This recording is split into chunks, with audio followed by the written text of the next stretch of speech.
cabina de la radio el secretario general del SUTEP, el profesor Alfredo Velázquez, para conversar acerca del magisterio, no solamente local, sino nacional. Profesor, ¿cómo está?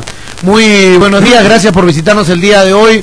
Cuéntenos cuál es el motivo de su visita aquí a la ciudad de Tacna. Muy buenos días a tu persona y a todos aquellos que acompañan para que permanentemente este programa salga al aire. Y bueno, a través de este medio también al magisterio de esta región. Nosotros el día de ayer hemos estado en Moquegua, había un encuentro de profesoras de educación inicial. El Magisterio Nacional sabe que la ministra de Educación tiene un cronograma de evaluación de desempeño laboral para este año, y en esa perspectiva estamos conversando con los maestros porque estamos preparando el primer encuentro nacional de profesores de educación inicial que se va a desarrollar en la ciudad de Lima el día viernes 26, y por lo tanto estamos conversando con el Magisterio Nacional para ver cómo afrontar este proceso de evaluación de desempeño laboral, y obviamente también informando sobre las tareas, los avances y los retrocesos que tenemos dentro del Magisterio y dentro de la Comisión de Negociación Colectiva entre el SUTEP y la ministra de Educación. ¿Está reuniéndose entonces con los de inicial? Sí. Ya. La profesora de inicial, que ya, según el cronograma, a partir de junio va a haber una evaluación de desempeño laboral. Ellos quieren saber, quieren indagar, y además también quieren proponer una serie de modificaciones, un nuevo escenario para el cual se vea la evaluación de desempeño laboral. ¿Cuál es la posición del SUTE con respecto a esta evaluación? En primer lugar, nosotros el año pasado, en el mes el 30 de marzo, fuimos al ministro de Educación indicando que la evaluación obligatoria que existe dentro de la ley es la evaluación de desempeño laboral, y nosotros planteamos, nosotros vamos a aceptar la evaluación de desempeño laboral siempre y cuando sea la evaluación dentro del aula. En estos términos ya se ha aprobado que va a ser evaluación dentro del aula, y creemos que es aceptable. Nosotros pedimos que en este escenario, toda vez de que ha habido las problemáticas naturales del niño costero, hay un muy corto tiempo, el maestro todavía no se ha podido informar de toda la temática, de todas las rúbricas y los instrumentos, y más aún cuando nos preocupa cuando los directivos que han sido, que vienen siendo, que vienen recibiendo un diplomado no están siendo cualificados adecuadamente, no están siendo aprobados. Pedimos que se cambie para el próximo año, se postergue esta que se postergue para el próximo año, y en este año que en lo que quede de los meses haya un proceso de actualización, de información permanente a todo el magisterio para que sepa de qué se trata esa evaluación, y definitivamente las condiciones mejoren para el magisterio. Ahora, yo sé que el Educación la semana pasada ha estado brindando algunas capacitaciones aquí en Tacna a profesores de inicial, pero la pregunta es, ¿la ha hecho todo este tiempo o es una evaluación que se está haciendo como para justificar que los hemos capacitado para que puedan llegar a esta evaluación? ¿Ha habido, o el maestro de inicial, primaria, secundaria, tiene herramientas para capacitarse que le brinde el sector educación? Mire, uno de los compromisos firmados con Pedro Pablo Kuczynski el 30 de mayo del año pasado es que debe haber una capacitación permanente para el magisterio. Ese es un tema pendiente que todavía no hay una decisión política de parte de la ministra de Educación, y por lo tanto también estamos en esa exigencia. Porque cuando promovieron la ley dijeron que la ley venía acompañada de capacitaciones a los maestros, posibilidades no solamente de las capacitaciones, de ser diplomados, maestrías, doctorados, etcétera. Hay un abandono. Lo concreto es que estamos viendo no solamente de capacitaciones, actualizaciones, becas, sino además decíamos que venía también con presupuesto. Hoy en día, con la modificatoria de la ley que se hizo el 27 de febrero de este año, significa que al reducirnos, por ejemplo, el de la primera escala ganaba el 100% y el de la octava escala debería ganar el 260%, y era, según la lógica de ellos, estimular a los mejores que estaban en la escala superior. Ahora ya no es el 260%, y lo han bajado al 210%. Entonces, en la práctica se ve que definitivamente la perspectiva, la promoción de su proyecto, que era actualización permanente, capacitación permanente y presupuesto, garantía de presupuesto, obviamente en la práctica nos están dando la espalda, nos están dando la razón a los artículos y a las observaciones que nosotros hemos realizado. Ya, ahora ustedes tienen un acuerdo con Kuczynski, pero es un acuerdo de candidato el 30 de mayo, ya él recién asume el 28 de julio. ¿Cuántas reuniones han tenido con ministros, el ministro Saavedra o la nueva ministra Martens, que el sindicato, para conversar de esos temas? Claro, nosotros, como debe saber el magisterio, somos el único sindicato reconocido a través del Ministerio de Trabajo y por ende somos el único interlocutor válido a través del Ministerio de Educación. Claro. Entonces ahí le hemos planteado la problemática. Lo concreto es que para este año el piso salarial de 2.000 soles, que debió ser a partir de enero de este año, ya. Obviamente Pedro Pablo Uchín, que el presidente ha manifestado, se va a dar en 2 rubros. Nosotros la hemos rechazado, sin embargo ha planteado de que un primer rubro debe ser a partir de marzo. Lo cierto es que el 29 de marzo ha salido un decreto supremo ya. Y se ha incrementado. El gran problema es que el Estado también en su estrategia quiere confrontar entre los maestros, entre la primera escala, entre las primeras escalas y la escala superior, porque a la sexta escala le está dando una irrisoria suma de incremento de 6 nuevos soles, que prácticamente es una falta de respeto. Que son los que han hecho más esfuerzo para capacitarse, prepararse, tener un currículum fuerte. Así es, y no solo eso, sino además le dice a los nombrados le vamos a incrementar una remuneración a partir de marzo, y a los contratados que trabajan las mismas horas, hacen las mismas funciones, recién le van a incrementar en noviembre. Por eso que a la ministra de Educación le hemos planteado una serie de pedidos en primera instancia, de que los maestros contratados deben ganar ya el incremento a partir de junio. En caso contrario, nosotros estaríamos evaluando unas medidas de lucha. Nosotros estamos convocando también a una asamblea nacional de delegados que se va a desarrollar este sábado 27 en la ciudad de Lima, y van a asistir los delegados. Hemos hecho también eventos macroregionales. El primer evento macroregional se llevó a cabo en la ciudad del Cusco en el mes de marzo, los días 17 y 18 de marzo. Luego se desarrolló también en Tarapoto un evento macroregional. En Lima hemos desarrollado el evento macroregional sur, centro, y el viernes y sábado pasado hemos realizado el macroregional norte. Ahí había gran participación de maestros. ¿Para cuándo vendría el segundo aumento? O sea, el profesor de la menor escala como mínimo ganaría 2.000. Ahí hay un inconveniente, hay un entrampamiento, ¿no? Lo cierto que ha salido una modificatoria del Decreto Supremo 05, un Decreto Supremo 05 el día viernes pasado. Ya. Que usted sabe, el 2012 nos dan la ley de reforma magisterial, y su reglamento para la aplicación que sale al año siguiente es el Decreto Supremo 04. Esa ley ha sido modificada en el mes de febrero. En el mes de febrero, como modifica una serie de artículos, significa que también debe haber modificatoria del reglamento. Entonces, ese Decreto Supremo ha sido modificado este viernes con un Decreto Supremo 05, donde ahí plantea ya la ejecución de 32 horas de trabajo para secundaria. Y eso para nosotros es nuestra preocupación, porque nosotros hemos indicado al gobierno que sí queremos el piso salarial mínimamente 2.000 soles, pero con 30 horas. Ahora nos dicen que vamos a trabajar 32 horas, no este año, sino a partir del próximo año. El hecho de aceptar en secundaria que se nos incremente 2 horas más, significa que va a haber a nivel del país, en secundaria, un promedio de 10.000 maestros excedentes que van a ser rotados a otra institución educativa, y eso va a significar 10.000 maestros contratados menos. Y por lo tanto es un problema. Por lo tanto el magisterio debe conocer que nosotros sí hemos firmado los compromisos, pero no hemos firmado que nos incremente el piso salarial con 32 horas, sino con 30 horas. Podemos trabajar más horas, pero que nos deben de reconocer como debe de ser. Ya, ahora esas 30 horas hace que ustedes trabajen más y haya menos contratados. Va a haber a partir del próximo año, si es que se aplica. Por eso que nosotros estamos pidiendo también que se reconsidere, que se observe, no solamente a la ministra, sino también a través del Congreso. ¿Cómo los hacen trabajar 30? O sea, quieren hacerlos trabajar 32, si vienen trabajando 30 y no les van a dar nada más. No nos van a dar nada más, nos dicen que nos van a incrementar del piso salarial a 2.000 soles, que era su compromiso esencial, con las 32 horas, y eso nosotros decimos, lo rechazamos tajantemente. Le hemos dicho, eso no es aumento de remuneración, sino eso es aumento de horas de trabajo, ¿no? Entonces eso es nuestra gran preocupación. También indican que, bueno, a los profesores de inicial y primaria van a trabajar 35 horas. Eso definitivamente desde nuestro punto de vista es favorable. ¿Por qué?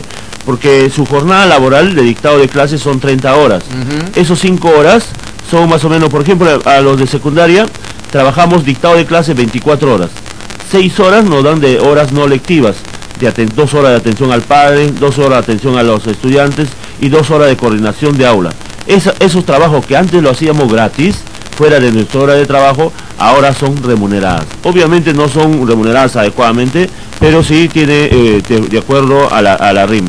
Esas horas no lectivas lo van a también incluir a las profesoras de inicial y primaria, que son trabajos que siempre lo hemos realizado, ¿no? El gran problema no es en primaria ni secundaria ni inicial, el gran problema para nosotros es prácticamente en secundaria, porque ahí sí se estaría reduciendo las horas para los maestros contratados, claro. Y obviamente habría movimiento de personal. Quieren subir, sí hay voluntad de subir a 2000, pero el 2000 están condicionándolo a 2 horas más del maestro en clase, lo cual no solamente significa que no le están pagando más al maestro, porque ya había un compromiso anterior de subir a 2000, pero nunca les hablaron de las 2 horas más de trabajo.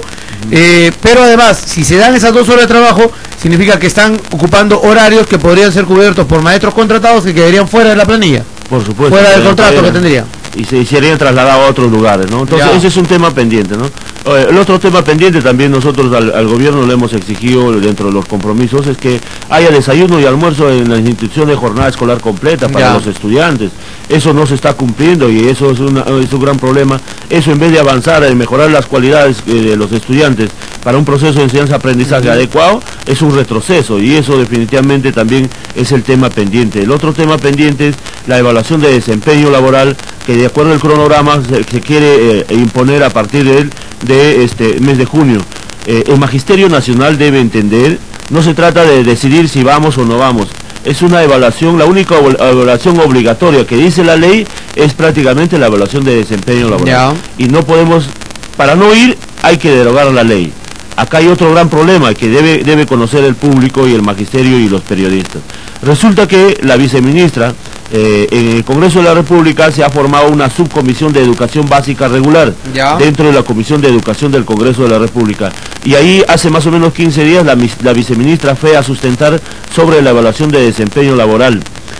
Ella plantea, como ha habido una serie de capacitaciones para los directivos, y los directivos después de todo un proceso de evaluación debieron ser, con una serie de videos, debieron ser acreditados para que sean ellos los que evalúen la evaluación de desempeño laboral. La viceministra planteaba en esa reunión, indicaba en todo caso que no había condiciones, no habían aprobado muchos directores, no habían sido acreditados muchos directores en la evaluación de ese desempeño laboral. Entonces, por lo tanto, para hacer una evaluación de desempeño laboral no había condiciones todavía para hacer. Sin embargo, nos preocupa el otro caso. El señor congresista Curro, a que admiran algunos, Curro es un congresista de Puno, del Frente Amplio. Él plantea evaluación cero. Él indica que va, a través del Congreso de la República, va a derogar el artículo 24 que habla sobre la evaluación de desempeño laboral para que no se aplique la evaluación.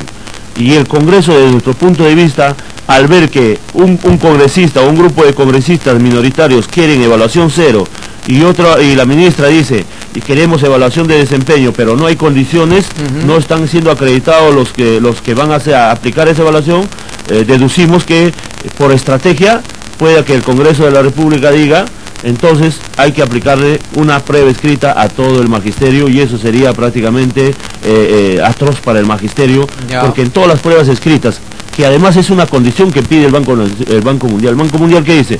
No está de acuerdo que haya evaluación de desempeño laboral dentro del aula. Ellos dicen que haya pruebas estandarizadas, como se han venido aplicando. O sea, por escrito y no de la llegada que tiene el maestro hacia el educando en aula. Así es. Entonces, definitivamente eso sería un retroceso para nosotros. Por eso estamos alerta, por eso que a la ministra de Educación le hemos dicho, nosotros vamos a hacer el Encuentro Nacional de Profesoras de Educación Inicial, y ahí estaremos viendo, analizando las perspectivas, las propuestas, y en función a esos acuerdos estaremos conversando nuevamente sobre esa temática. ¿Para cuándo el gobierno tiene programado los 2.000 soles? Todavía en la polémica de las 32 horas. En la polémica de las 32 horas a partir de enero del próximo año, ¿no? A partir de este año, reitero, todo el magisterio ha recibido su incremento, obviamente discriminador, porque peor todavía no se les incluye a los maestros cesantes y jubilados que tienen una pensión muy mísera, que también es parte de un compromiso de Pedro Kuczynski, pero nadie va a trabajar más de las 30 horas. Todos van a trabajar en ese proceso, y el próximo año sí es el gran problema, y por eso nosotros también estamos analizando, estamos bajando a las bases para consolidar nuestra organización sindical, para afrontar en mejores condiciones para que verdaderamente se nos escuche y hacer medidas de lucha no fragmentadas, no paralelas, no debilitadas, sino en forma contundente, y que definitivamente la revaloración del magisterio que tanto ansiamos, la defensa de la escuela pública, se respete, porque ustedes saben, desde el 2003 se dice que nos va a incrementar al 6% del PBI, hasta ahora no se incrementa, nosotros estamos pidiendo incluso que se llegue al 10%, actualmente estamos en un promedio de 4%, que es totalmente insuficiente, ¿no? La deuda social, ¿se ha trabajado eso con el gobierno? Porque yo veo que los maestros trabajan varios frentes, pero por ejemplo en el frente regional no ha habido mucho éxito, salvo el pago de la continua a jubilados, pero hay una deuda social con jubilados y activos que hasta el momento no se paga, por ejemplo preparación de clases y otros derechos que tienen los maestros para cobrar, incluso con juicios ganados, pero no sale el dinero. Lima le dice a las regiones, pagan ustedes, la región le dice no tenemos plata, tienen que pagar ustedes, eso es la deuda que estaba en sus gestiones. ¿Qué se está haciendo desde el SUTE para el pago de la deuda social?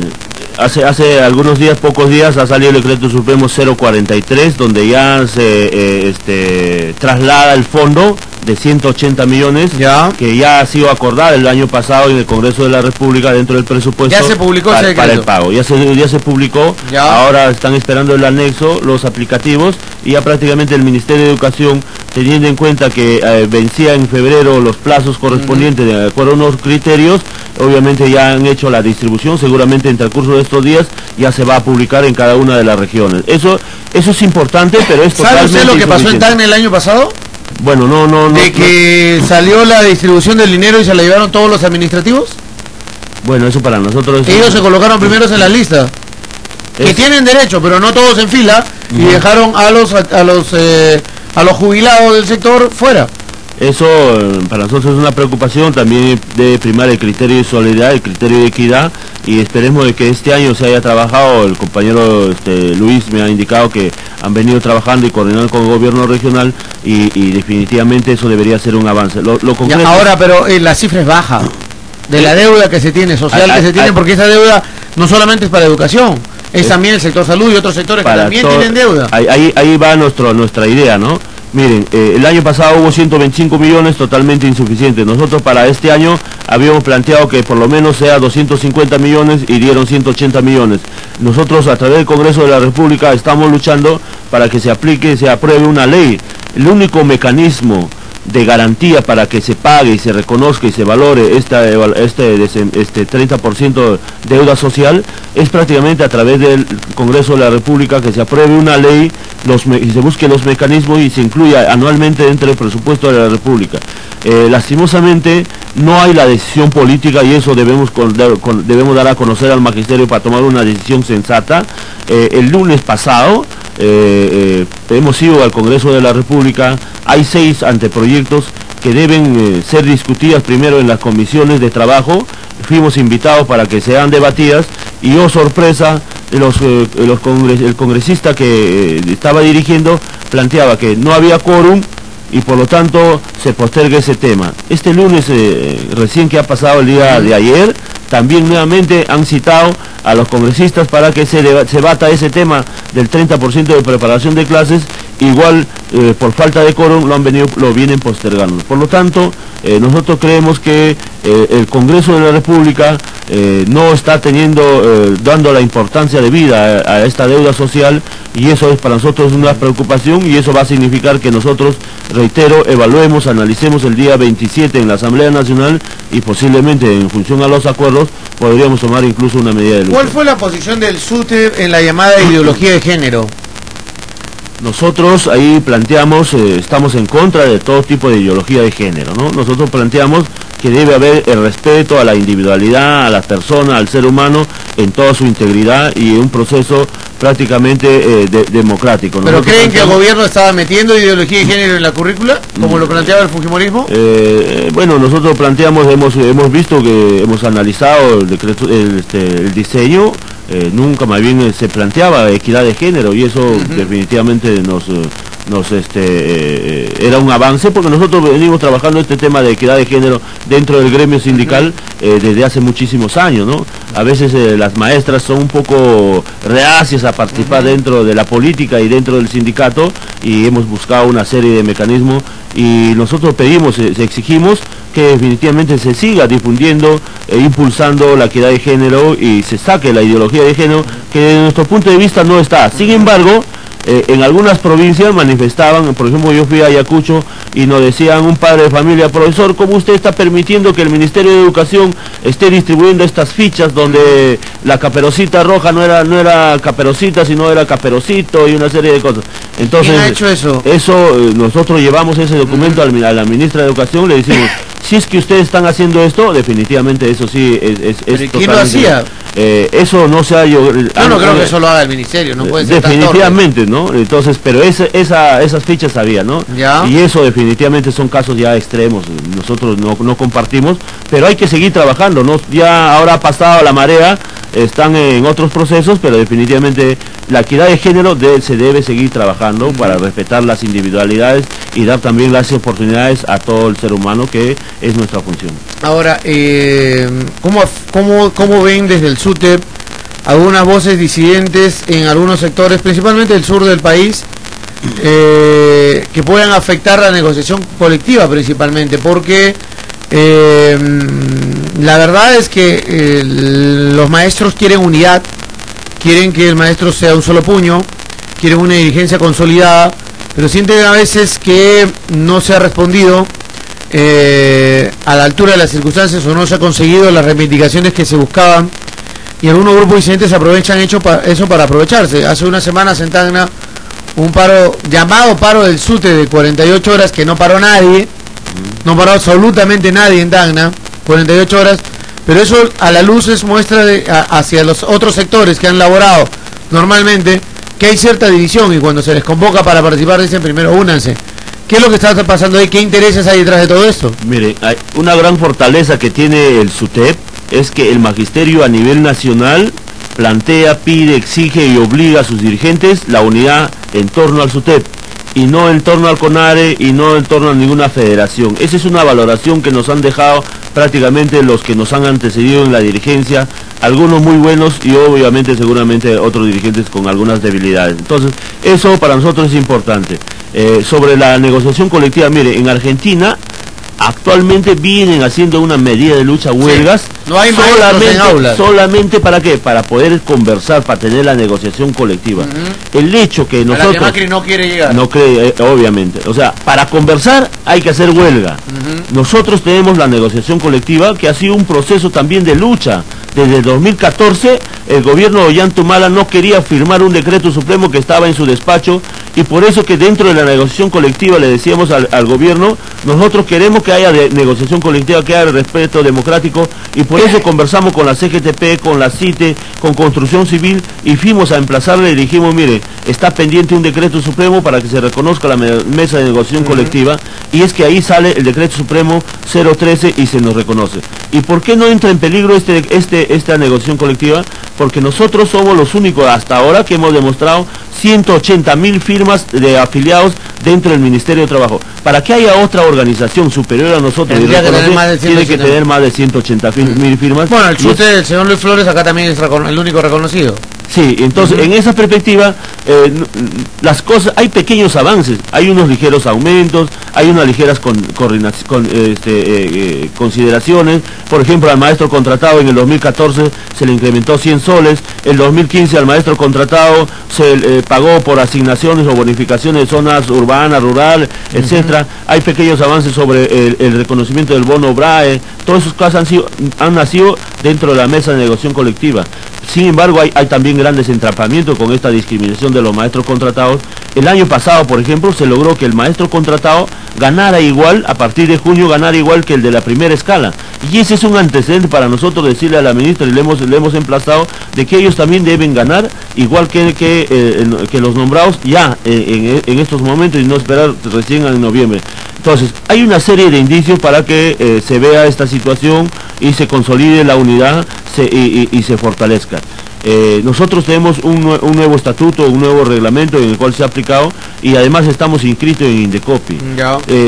Por la libertad democrática que hay dentro del magisterio y dentro del país, cada maestro puede formar su organización, además la ley lo faculta, pero ninguno ajeno a la organización del SUTEP puede llamarse SUTEP. Dicen en varios lugares SUTEP y no son SUTEP.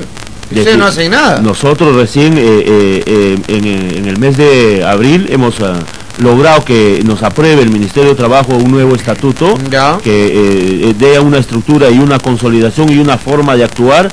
Antes era totalmente diferente, no tenía una constitución legal y en este caso sí ya tenemos y tenemos la personalidad jurídica y todo lo demás. Nosotros no tenemos la necesidad de tener ROS en cada región, solamente un único ROS. O sea, por ser un único. Nadie puede utilizar sus logos, sus nombres, su música.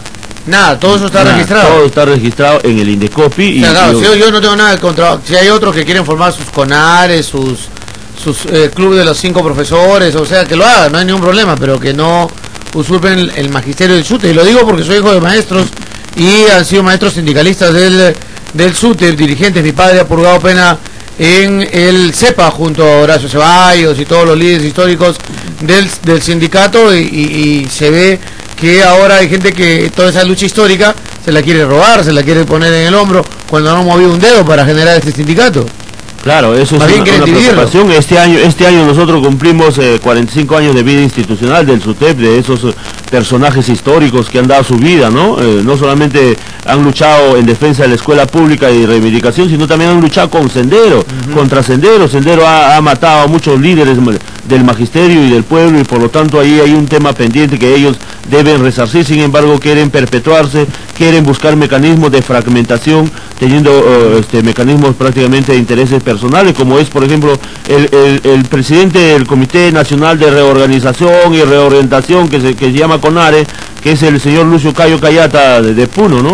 Que él prácticamente está inscrito en el Movadef y obviamente el Movadef igual acá, o sea, están en el brazo político de Sendero Luminoso, ¿no? Y ahí el magisterio y el pueblo debe conocer que obviamente sus objetivos no son nada magisteriales, no, si sus panfletos colocan libertad a los presos políticos. Y eso es el trasfondo y por eso obviamente hay estas medidas de lucha totalmente fragmentadas y ellos indican que bueno, es así contundente a nivel nacional, que ya Lima está al borde de la confrontación mayor, que ya la revolución, cuando definitivamente no pasa nada. En la gran mayoría de maestros respeta al SUTEP, valora al SUTEP, pide luchar, pero esencialmente con luchas unitarias, contundentes para avanzar, para consolidar y no para retroceder, ¿no? Gracias por acompañarnos, profesor, el día de hoy. Bueno, muchísimas gracias. Hacemos la invitación a todo el magisterio el día de hoy. Vamos a tener una reunión. ¿Tiene una convocatoria? En el local de construcción civil con Amoficer el día de hoy a las 6 de la tarde. Estamos invitando, 6 de la tarde. A las 6 de la tarde estamos invitando a todo el magisterio de esta región, de esta provincia, y ahí los esperamos para seguir debatiendo. Hay modificatorias de la ley de reforma magisterial que debemos conocer, la plataforma del plan de lucha, el pliego de reclamo debe conocer el magisterio, que es los instrumentos de unificación, y obviamente también sobre la evaluación de desempeño laboral. Perfecto. ¿Algo más? El día viernes a las 8 de la mañana vamos a salir de Camaná al local donde se va a desarrollar el tema de evaluación de desempeño laboral. A las 10 de la mañana va a empezar con un tema de estrategias metodológicas para profesor de educación inicial. A las 12 del mediodía va a estar los representantes del Ministerio de Educación que van a aplicar la evaluación de desempeño laboral, y ahí deben escuchar a los maestros de inicial las propuestas que traen y debe haber un amplio debate y ahí se sacará algunas conclusiones y después, bueno, estaremos trabajando ya los temas sindicales. Gracias por acompañarnos hoy. Muchísimas gracias. El secretario general del SUTE, Alfredo Velázquez Acosta, nos acompañó hoy. Tiene reunión los maestros a las 6 de la tarde, hoy martes 23 de mayo, en el local de construcción civil en Conafovicer.